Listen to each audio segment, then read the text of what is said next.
The president threatening to double down on his trade war with China. Our Kayla Tausche is at the White House with the very latest. Kayla, morning.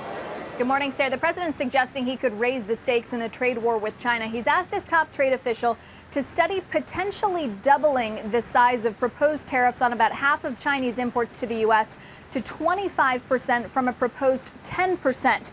Making that change or evaluating that change would effectively extend the comment period to September 5th, meaning that the earliest that these tariffs could go into place would be early to mid-September. Goldman Sachs suggests that the reason why the White House is doing this is a potential warning to China to stop devaluing its currency. The yuan hit a 14-month low against the U.S. dollar just this morning. That, of course, softens the blow of what the U.S. is doing to China on trade and also beefs up the attractiveness of Chinese exports. Senior administration officials yesterday said that's not necessarily the catalyst, but that the U.S. did need stronger tools to get China to the negotiating table. They said communication is open. The president is considering meeting with President Xi, but that they're still evaluating whether formal talks are even still appropriate at this point. This change comes as we are also seeing a separate change in the administration's rhetoric toward its allies.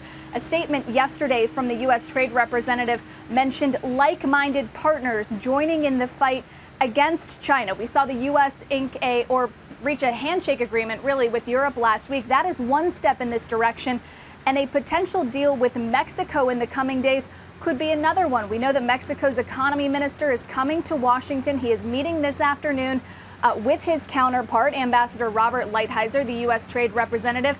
There is some bullishness about the contours of a deal coming together. What that may look like, we still don't know, but Mexico has made clear it wants Canada to be part of that deal. I'm told by people who are briefed by the White House that the strategy now is to get these deals with allies, then join forces effectively in what could be a protracted trade fight with China, but we'll see exactly what that looks like and exactly how long that could be.